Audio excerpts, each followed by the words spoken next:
Hey, I'm Jessie, And I'm Jesus, and we are. American accent coaches. All right, so if you have joined us in our last live, Jesus Flores showed us how he went from being a Spanish speaker to learning English to becoming an American accent coach. And it was a really amazing interview. So if you haven't watched it yet, go watch it.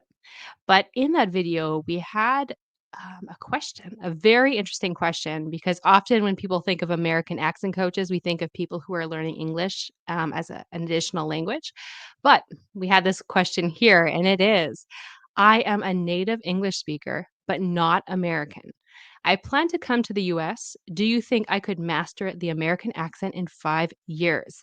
I asked him what kind of English he speaks, and he said Nigerian. So, Jesus, do you want to kind of start that off and share what you think?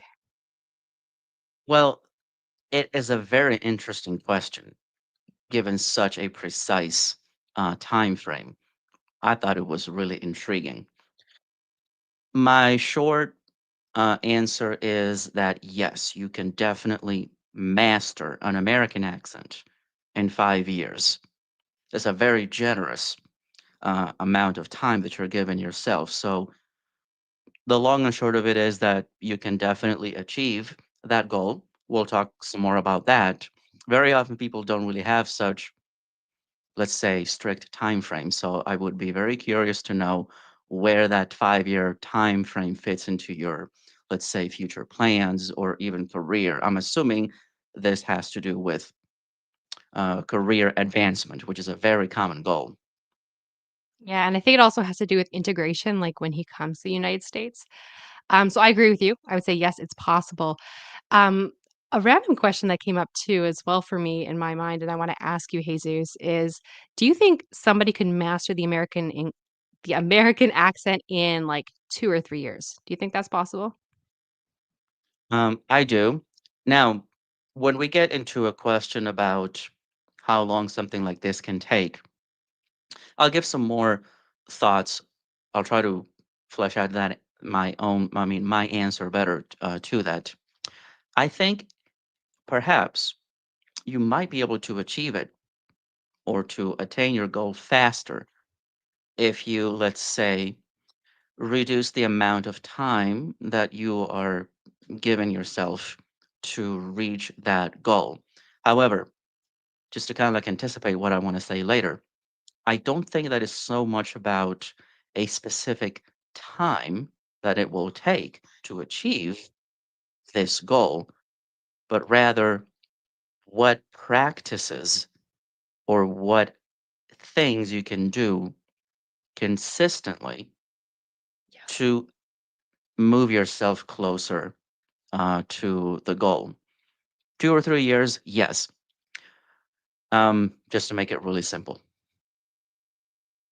I like that. I definitely like that because I think sometimes too, if we have, 5 years, it's hard to imagine and hard to stay motivated. Sometimes I would even say, like, try to do it in 2 to 3 years so that if you fail, you still have time to, get that achieved. So before we start, I just want to say accents are not bad. Everyone has an accent. I just want to make that clear because some people might say, "Well, do you think you're better because you speak with an American accent?" No, but there are some people, English learners, and this gentleman here, that wants to have that accent. So that's what we do as American accent coaches. But let's talk more about different techniques and what we would do in order to change your accent. So remember, he already speaks English, but this works even for, English learners. So the first thing we want to talk about is sound substitution. So generally, could you tell me what does that mean, sound substitutions, Jesus? So, as the name suggests, you are replacing sounds with others in your, let's say, sound inventory. A very common example of a substitution is what happens with some languages and the THs. For example, there's the classic example of French speakers substituting S or Z for one of the THs. Typically, they substitute S for an unvoiced th, and z for or z. I guess you say z there for the voiced th. That's an example of a substitution. Very often, different accents in a language, be they native or non-native, can be reduced or narrowed down to sound substitutions.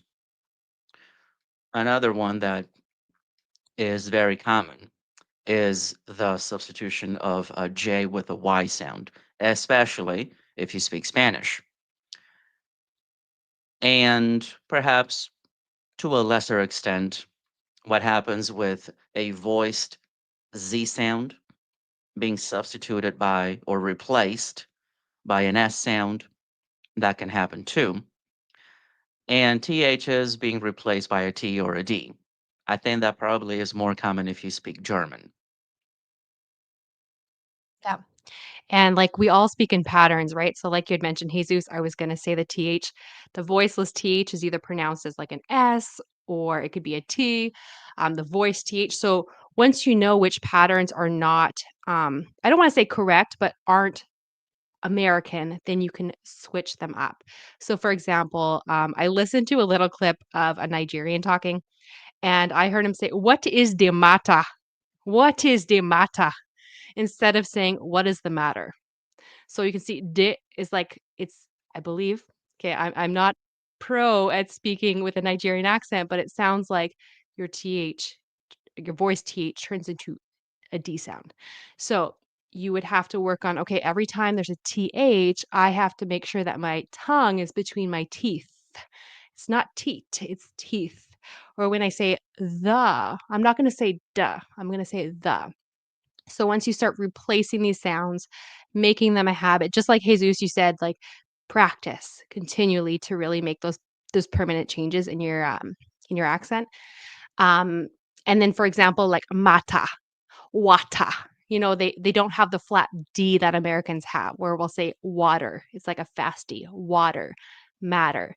They pronounce we with an American accent. We say water, not wata, right? So it's just learning which patterns and ways of pronouncing things that you have that does not sound American and then replacing them. So we're going to talk about next. Mhm. Talk about vocal placement. Jesus, take it away. All right, so this concept can be a little bit tricky to grasp. Let me just say that right at the outset, because even myself to this day, I'm still trying to understand it better and trying to come up with different ways to explain it. But think of it this way: every language and every accent uh, has a point, let's call it a point, where the vocal energy is coming from.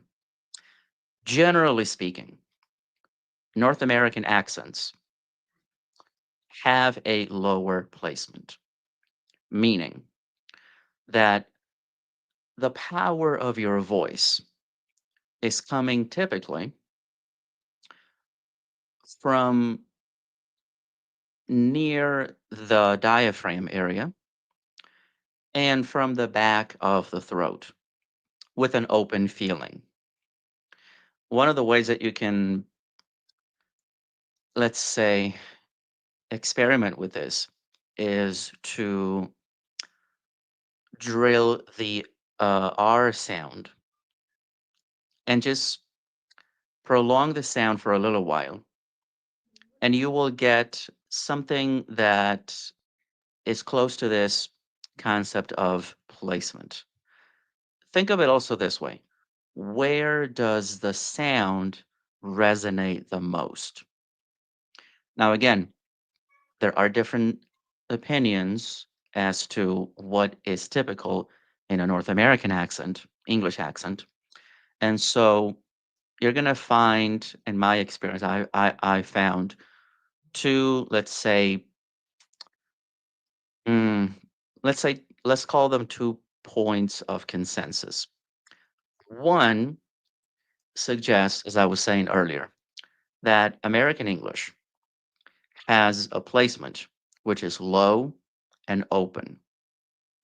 Another one talks more about somewhere in the middle of your mouth. Like imagine something happening right here. But they both agree with this. They both agree on this point. American placement is typically lower than in other accents. And that is actually one of the reasons why, when you listen to other English speakers, even if they are native speakers, the placements are different. Just one quick example.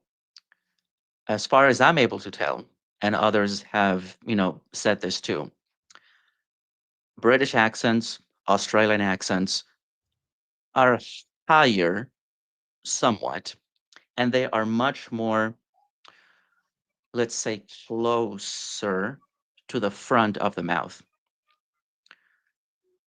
And it gives it a different, let's say, feeling.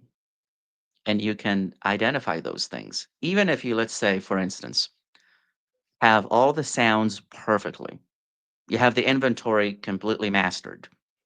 The placement can still be, let's say, let's call it non standard.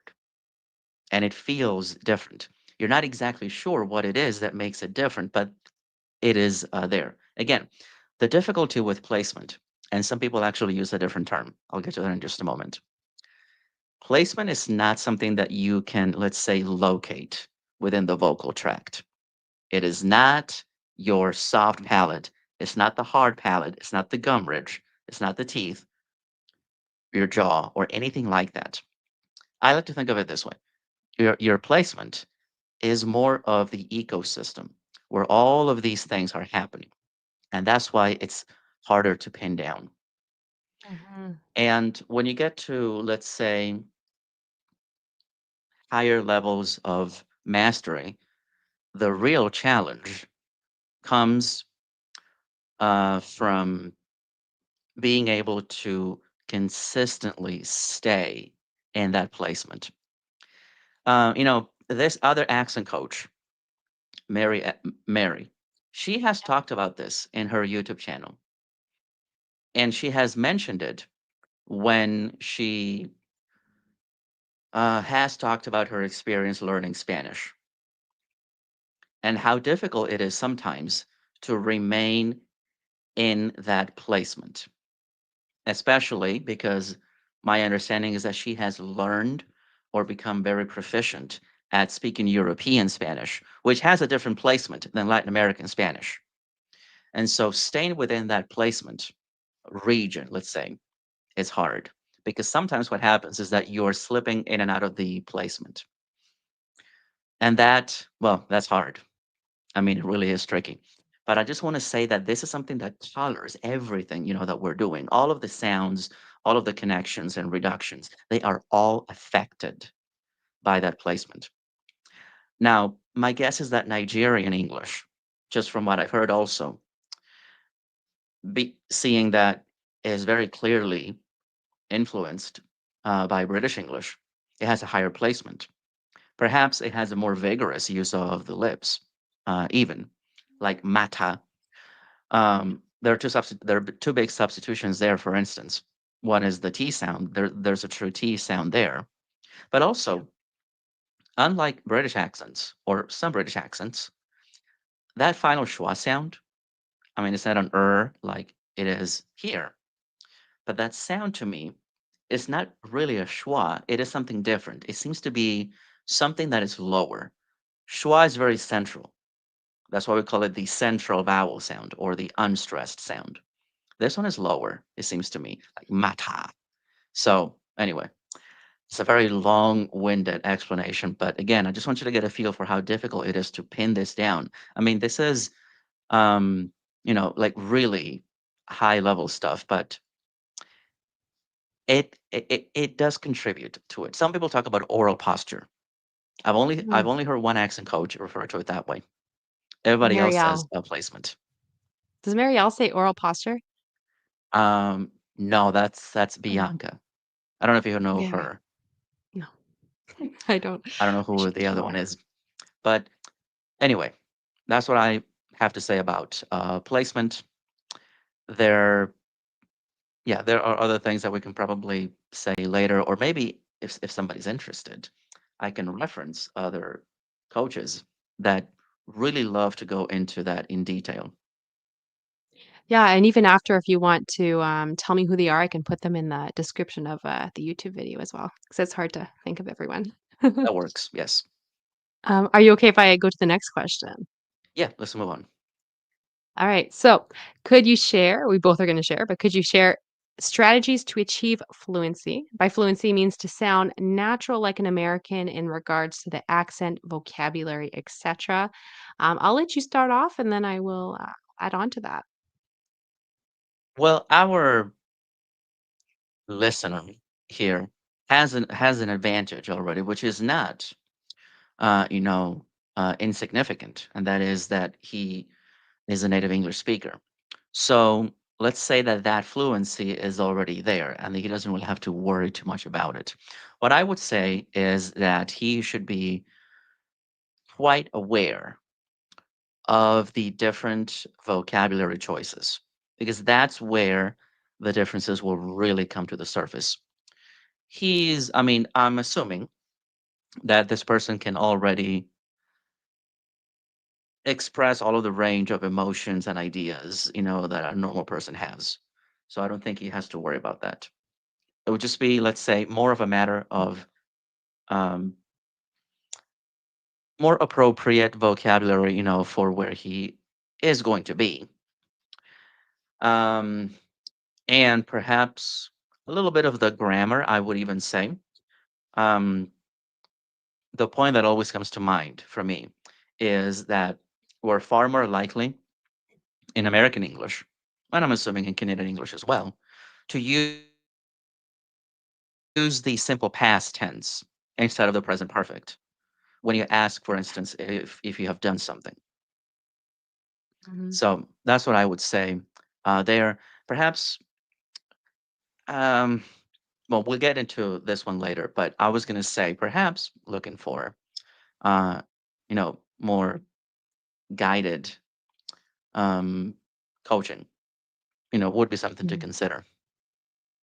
Yeah, and I'd also say, I'd really try to find out wait, just I'm gonna back up for a second. Like Jesus said, you already speak English, so you already can communicate. However, I would say really find out what are the differences. So, what's the difference between American vocabulary versus Nigerian vocabulary? What's the difference in sounds in the American accent and the Nigerian accent? And like, really, what are the differences so that you can replace your habits, your Nigerian habits with American habits if that is what you want, which is what you want. Also, I know that there is a typo, a spelling mistake in my question. So if you're watching this on the replay, Jesus, don't say anything. Tell me which word is misspelled, and I'll give you a virtual candy. Because when I actually worked in person, I would give students candy when they corrected my mistakes. But yeah, I would say find out the differences. Also, I will be giving a chat GPT demo at the end of this live. So you'll be able to really compare and contrast the differences so that you can better integrate into American English, American society, and whatnot. All right. Are you ready for the next one? Yes. All right. So I wanted to bring up this topic because I was thinking I'm Canadian. I have an American accent. If I was going to move to, I don't know, Australia, and I wanted to have the accent, Um, I'm just thinking, like, how would I practice? It would feel weird to start speaking with an Australian accent while I'm still in Canada. But if I wanted to have the Australian accent mastered by the time I got to Australia, it's probably good that I practice the Australian accent. So, this is just kind of something that came to mind for me. If you want to have mastered those sounds, make them a habit. You'll have to practice when you're in Nigeria. I don't know how that will be perceived by people in your country if you kind of have a half Nigerian, half American accent, and then it gets more and more American. And just trying to create that environment immersive environment of the American accent. So if you are listening to YouTube, listen to YouTubers with an American accent. If you're listening to the news, if you can with an American accent, anything with an American accent, if you can get more and more input, you will be able to start to, oh, notice the difference. They didn't say wata, they said water. They didn't say mata, they said matter. So then you can start adopting those words that sound weird to you. They sound weird because they're different. And then slowly add them to your vocabulary and then just practice them until they become a habit, which you'll sound more American when you're still in Nigeria. Do you have anything you'd like to add to that, Jesus? It was just kind of a random thing I wanted to say. I can't hear you. I don't know if your mic is muted. Sorry. Yeah. Sorry. Um, that's about the same that I had in mind. That obviously you're going to have to be considering consuming content in American English. I would say, especially with those words that you're used to saying in a non-rhotic way, meaning with the R sound, without the R sound, I would do some very targeted listening practice when it comes to those, and then some drilling. Most American accents are rhotic. We all know that. There are some places where you can find something different, but they are not the norm. And so a non-rhotic accent really stands out here in North America. And so I would particularly pay attention to something like that. If you want to, let's say, adapt the local ways of speaking. Obviously, since you already speak English as a first language, some of, let's say, conventional advice doesn't really apply here to you, like as in listening to a variety of different accents. That's not the purpose here or the goal here for you. So I would just, really narrow that down, focus it on North American English pronunciation, and that'll help, to make it more effective. Mhm. And, there's also books you can get. I can link one of my favorites down in the description, I think it's there, where it goes over the different sounds of American English. So if you even wanna, like, study a sound every week or 2, and then start listening for it, because I know for myself, um, I'm I'm I'm a language learner. I can listen to French, and then once I learn, "Oh, native speakers say this," and once I kinda learn about it, I could start hearing it, where before I wasn't able to hear that sound or I wasn't able to hear that pronunciation trick. So just being able to, like, to be able to study those American sounds so that while you're listening, you're you're actively listening, and I guess proactively listening. This gets to the next point, which I'm really curious what you think, Jesus. What are your thoughts on teaching yourself the American accent and really, like, achieving that American accent versus getting an accent coach? Is there one that you prefer other than is there one that you would recommend, or do both go together? What are your thoughts? Well, if if I go by my own, or if I look at my own experience, I wish I had had a mentor, someone to guide me. As I mentioned, in our first conversation, I would also recommend that in this case, our listener find an accent coach, because when, and I've never had the situation, happen to me, of a native English speaker wanting to code switch, you know, get another native English accent. That has never happened. I mean, it's always been for me, other language learners, second language users wanting to take on an accent. So I think for him, being a native English speaker, getting an accent coach makes more sense than teaching yourself. I mean, that's just really what I'm thinking, because the dynamic is very different here. It is your first language. It is not a second or third or additional. So I think that plays a very significant role in this equation. For my opinion, I would say So my opinion is for native speakers and non-native speakers alike. I would say there's there are different kind of learners. Some people that can teach themselves things, some people that work better with getting coaches or classes. But I think even if you decide to teach yourself, you come to a point where you can only go so far. I mean, that I'm speaking from my experience, like in French and in Spanish, where I need to have an accent coach, and I'm getting to that point in French. Um, and in between that kind of like, oh, I can only go that far, it's still very beneficial to have a mentor even before getting to that, "Oh, I hit my maximum of being able to learn." So, I'm glad that I'm kind of it's cool that I get to hear what you think, Jesus, because I love hearing what people think about that. This goes to the next question, and I might answer it first and then let Jesus add anything if he wants. And that's how long can it take? So Jesus said 5 years he could do it. I say in 5 years you can do it. Something I wanna caution, whoever's wanting to put a time limit is that I believe it's the same concept of, like, how long does it take me to learn Spanish or English or French? It's not about how many years, it's about how much time you put into it. Because like, somebody could easily say, "Well, I've been learning Italian for 10 years," but really they've only been spending, like, an hour a week, and only 38 minutes has is in Italian versus someone who maybe learned Italian the same level in 3 months, but they were very immersed and they were they were very active in their learning, and then they actually, used they actually did exercises that were effective. So I think, you want to measure in hours rather than years, and then having, the right strategy, the right practices and stuff like that, and targeting the right things because you could be doing work for nothing. So, Jesus, is there anything you'd like to add to that? Kind of along the same lines, the idea of, and I understand where this is coming from because there are many things, that I also approach in terms of a time constraint or a deadline. I get it. We've all been there.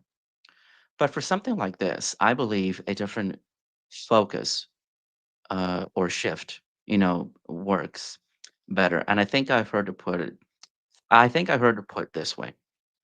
Instead of asking how long it takes to achieve this goal, ask yourself what habits or activities you can realistically do on a consistent basis to advance towards that goal. Like what you were saying. Um, Instead of thinking, let's say, devoting, let's say, an hour or two a week to doing, let's say, some kind of listening activity, perhaps it is better to try to make it so that at least 5 minutes a day you are doing a very focused, mindful, targeted practice of some kind, that could be, have a greater impact on the process. Listening to podcasts is a big thing these days. There are many ways to listen to them, but perhaps you could just simply use 5 minutes to listen attentively. Perhaps if you're into shadowing, you can give that a shot there and things like that. And so for an accent modification process, maybe think of it this way. Think of at least something like, okay, could you potentially get one word or one phrase that you can consistently practice, model, let's say during a week, and then move on to something different? Like, you know, think at the word level, then perhaps expand it to a phrase or sentence, something like this that you can do consistently. That in the end, I believe, can pay off, you know, way more than asking, how long this could take. I mean, I think the problem with the question is that it presupposes that there's going to be a consistent amount of effort, Yeah. involved, and that may not always be the case. Yeah, when you say that, do you mean that sometimes we have a little more effort and motivation, and then sometimes we have, like, lulls in our Yes, motivation? Is that what you mean? Yeah. I think so, yes, because we've all experienced, those slumps, in our motivations. I mean, they're not consistent, being what they are. Yeah. And so perhaps micro goals, can't think of a better way to put it, would be a more, effective way to think about this. Yeah, and I liked how you said, like, just 5 minutes per day, and that's something that, Jesus and I have taken the same course, and something that keeps on coming up is, like, consistent daily practice correctly, like, correct pronunciation practice will result in permanent changes to your accent, and that's why I wanna say correctly pronounced. So it's important that you get feedback, ideally from someone who has an American accent, like an accent coach, um, during that process of really, like, constantly practice. Because if you're practicing consistently every day, but you're not really hitting the sounds right, you're not really pronouncing it 100% correct, that's gonna be your new accent because you're making that permanent. So, get feedback. But, yeah, even Yeah, just, like, 5 minutes per day is better than, like, spending 3 hours 1 time a week. So let's see, what do I exactly. wanna Yeah, say? that's the Wanna gist add of it. Yeah. anything else? That's the No, gist then of that's it. about it there. Alright, so the next part is a ChatGPT demo. I'm going to share with you my screen, a chat that I did when I was trying to see how I can help this person who asked the question. I will put the chat link in the description, so if you wanna see that chat, you can see it. Forgive me, I'm gonna try and share my screen, but I may or may not succeed in this. Okay, I'm gonna present my screen. A moment, please.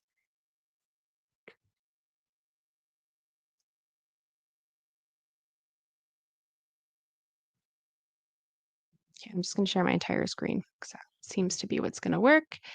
And I'm gonna share with you what I a little chat I had with ChatGPT. Again, I'll put the link in the description, but I basically told the chat that I want ChatGPT to coach me on how to make my Nigerian accent. I pretended I was Nigerian in English sound more American. So, again, you can read this at your own pace, but I told ChatGPT I would like a overall breakdown of the differences between Nigerian English and American English and what are the differences. So this can help you just kind of start as you're listening to American English. Um, you'll kind of start to hear them. It'll start to make sense. So, for example, instead of, like I said, the flap T, like you'd say butter, we'd say butter, right? With the TH, sometimes you guys will pronounce it, Nigerians, as a T or a D sound or an S or a Z. And like you might say dis instead of this with your tongue between your teeth. So there's a bunch of just stuff to get you started on exploring American English and seeing what the difference is. Again, monothones, different sounds. I'm not going to go over this too much, but I also asked, what are some differences in grammar between American English and Nigerian English, which is what Jesus even mentioned about the grammar. Um, so it says that in spoken and informal contexts, Nigerian English often incorporates local influences, direct translations from indigenous languages, British conventions. So here it is, just some stuff that you'll see. Um, there was some other stuff that I thought was really interesting. Oh yeah, because you asked about vocabulary. So I said, what about vocabulary and expressions? Could you outline some of the major differences? Because if you say certain things in the United States, people will look at you and say, "What? I don't understand." But you can learn how to replace them with what we would say in American English. Another thing could be a very interesting thing to look at is different social norms. So I asked ChatGPT to compare the social norms between cultures, including Nigerian social norms that may be interpreted as impolite in America. So this will help you to not accidentally do something that might be perceived as impolite, but then also provide you with American social norms that may be interpreted as impolite by Nigerians. So when you come, you might think people are being impolite really might just be cultural. So I have a whole list of comparisons: personal space, addressing elders, communication style, social etiquette and behavior. I didn't look over all of this to see if it was correct with American culture, but most of the time it knows. Work and professional culture, dating and relationships, right? Flirting, public displays of affection, sarcasm and humor, right? So there's all sorts of things that could be very, very helpful if you decide to come to the United States. That will help you feel, I guess, more at home. And I know it could be hard moving to a new culture because that's something I've definitely done. But that is pretty much it. Where can people find us? Where can people find you, Jesus? Well, right now, you can find me on Instagram, LinkedIn, and my YouTube channel. Yep. And I will put that all in the description below so you can find Jesus. And as for me, if you guys are watching this, it's probably on my YouTube channel. If you ever want to book any services, I have all the links and important information in the description. So it looks like we don't have any questions, and that's okay. So we are all done at 36 minutes. It was a little bit longer than I think we thought, but that's perfect. Yep, that So works. yeah, so thank you for coming, Jesus, and thank you to everyone who came. Absolutely. Hope you guys have, take something from this, some good takeaways.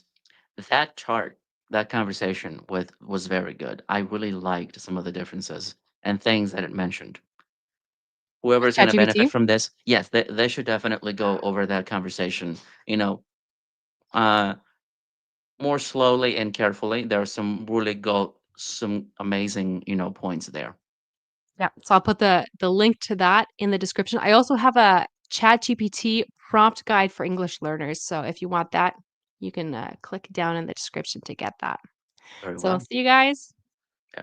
We'll see you next time, Bye. guys. Bye bye.